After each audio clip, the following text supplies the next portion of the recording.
What if your rent doubling, groceries up 70%, and salary buying less every year isn't inflation at all?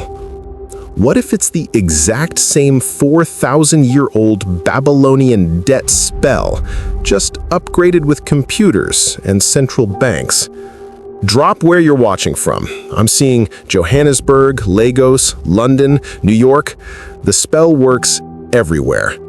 If you're ready to break the curse, smash subscribe and the bell right now.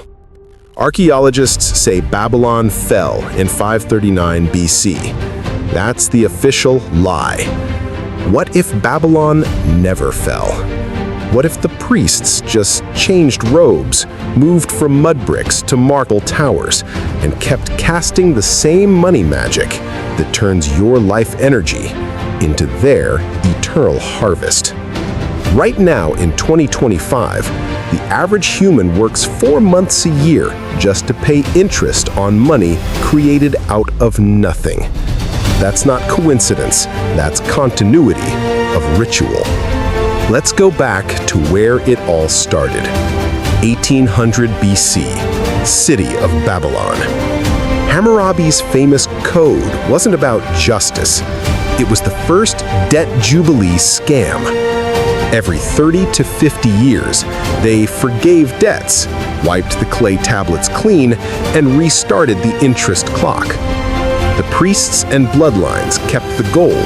The people got temporary relief and permanent slavery. Sound familiar? Student loan forgiveness while banks get trillions in bailouts. Same trick, new tablets. 600 BC, the Temple of Marduk invents fractional-reserve banking. They take gold deposits, then issue clay receipts for 10 times the gold they actually hold. The first paper money backed by nothing but confidence and violence. Sound familiar? The Federal Reserve today holds $8 trillion on its balance sheet, but has created over $40 trillion since 2020. Fractional reserve on digital crack. Then the killer move, the Babylonian wampum system. They charge compound interest on loans that can never be repaid because the interest itself is never created. Farmer borrows 10 shekels, owes 12. Only 10 shekels exist in the entire kingdom. He defaults, loses his land, becomes a debt slave. The temple owns everything. Sound familiar?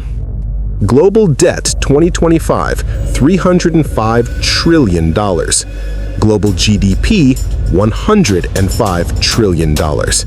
There is literally not enough money on the planet to pay the interest because the interest was never printed.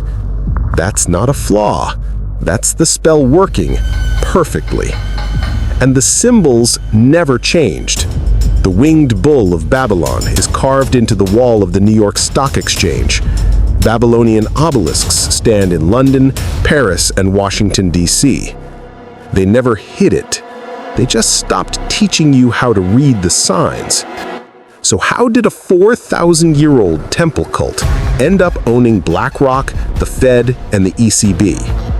Everyone thinks modern central banking started in 1913 on Jekyll Island. That's the Disney version. The real bloodline runs through the Knights Templar, who dug up Babylonian debt texts under the Temple Mount in Jerusalem, to the Venetian bankers, to the Bank of Amsterdam, to the Rothschild network. But the single technology that turned ancient money magic into planetary domination is the perpetual bond.